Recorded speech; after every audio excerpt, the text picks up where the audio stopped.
Bien-aimés, bonjour. Nous allons parler sur les prophètes, les prophéties et Dieu dans l'Ancien Testament, c'est-à-dire la relation qu'il y a entre les prophètes, les prophéties et Dieu dans l'Ancien Testament. Le but de tous ces messages, c'est pour nous édifier et cela nous aidera aussi à ne pas tomber ni dans l'erreur, ni à ne pas être de proie facile de tous ces 10 heures de bonne aventure. Vous le savez, quelqu'un peut se lever d'un bon matin, après avoir eu ses rêves la nuit, après avoir mangé les cacahuètes, les maniocs, ou je ne sais pas quoi, et le matin, il commence à vous dire que Dieu m'a dit.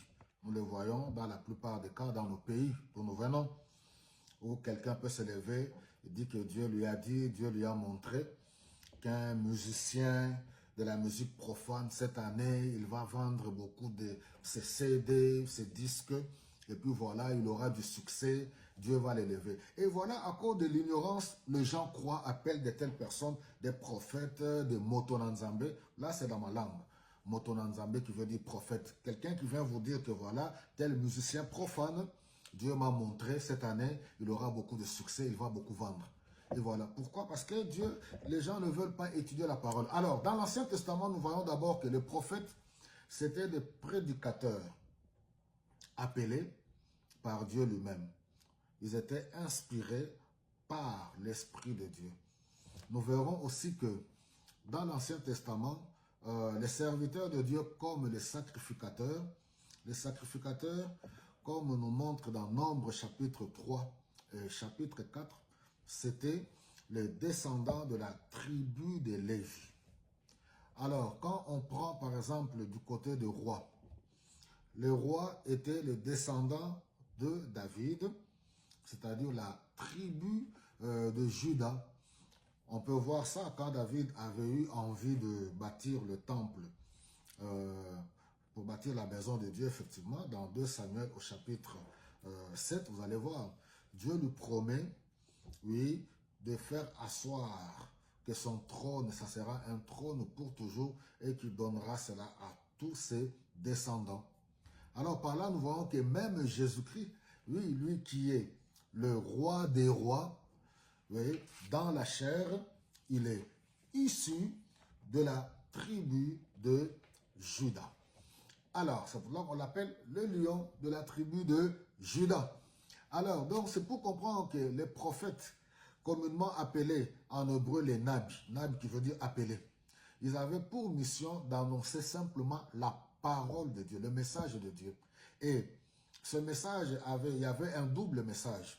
D'un côté, c'était le jugement de Dieu contre son peuple. Parce que le message, c'était pour aller interpeller le peuple. Lorsqu'il s'égarait, lorsqu'il y avait une crise, Dieu envoyait un prophète pour interpeller, pour conscientiser le peuple et puis pour proclamer aussi le jugement de Dieu. Mais si ce peuple-là se détourne de sa mauvaise voie, Dieu arrête le processus du jugement et il accorde le salut. Dans l'Ancien Testament, nous voyons les prophètes commencent par Moïse et se terminent par Malachie. Nous devons comprendre que de la même manière que le prophète était appelé serviteur de Dieu, un envoyé de Dieu, un habit, excusez-moi, un habit, il devait parler tout simplement de la parole de Dieu. Alors, quelle était la garantie? Du fait que ce peuple-là était un peuple au cou raide, un peuple rebelle, un peuple qui se tournait toujours vers les idoles, vers d'autres dieux.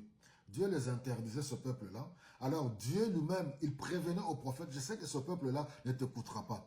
Mais l'assurance que tu dois avoir, sache que moi, je ne t'abandonnerai pas. Je serai toujours avec toi. Dieu leur garantissait sa présence. Et cela poussait aux prophètes, oui, d'annoncer la parole de Dieu, quel qu'en soit le prix. Les prophètes, à l'époque, dans l'Ancien Testament, ils n'étaient pas populaires.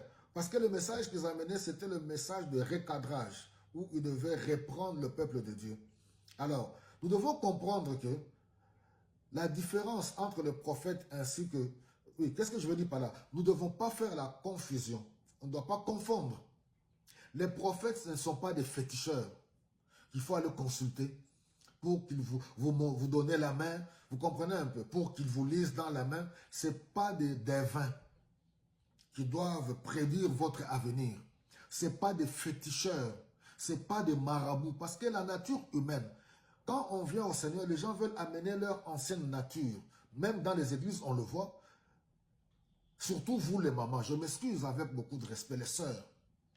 Vous voulez tout le temps aller voir. Il suffit d'entendre qu'il y a... C'est pour cela qu'on vous roule. Le but de ces enseignements, c'est pour vous épargner.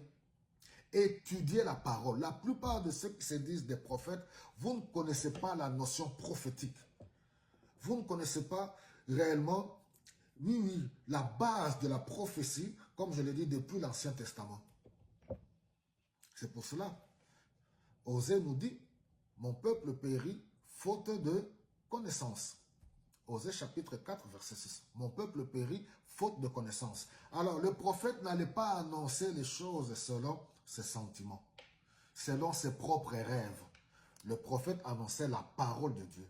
Les prophéties étaient considérées étant comme la parole de Dieu. Vous allez voir à chaque fois. Si nous prenons dans Jérémie chapitre 37, on nous dit, le verset 2, la parole que l'Éternel prononça par Jérémie le prophète. Agé chapitre 1, verset 1, la parole de l'Éternel fut adressée par Agé le prophète. La parole de l'Éternel fut adressée à Zacharie en ce mot, Zacharie 7, 8. Et Malachie 1, verset 1, oracle, parole de l'Éternel à Israël par Malachie. Et vous allez voir que dans la plupart d'entre eux, chacun devait mettre le cachet de son appel. Que ce soit Jérémie, que ce soit Ésaïe, beaucoup de prophètes. Que ce soit au début du livre, vous allez voir qu'il y a toujours un cachet du comment Dieu l'avait appelé ou du comment Dieu lui confiait cette mission. Nous verrons dans les prochains jours, nous verrons la suite parce que ce sujet est tellement important pour nous édifier, pour ne pas tomber dans les mains de n'importe quoi. De tous ces rigolos qui se lèvent d'un bon matin, commencent à vous raconter des histoires et comme les gens sont ignorants, ne veulent pas connaître les Écritures et les gens avalent n'importe quoi. Que le Seigneur vous bénisse abondamment.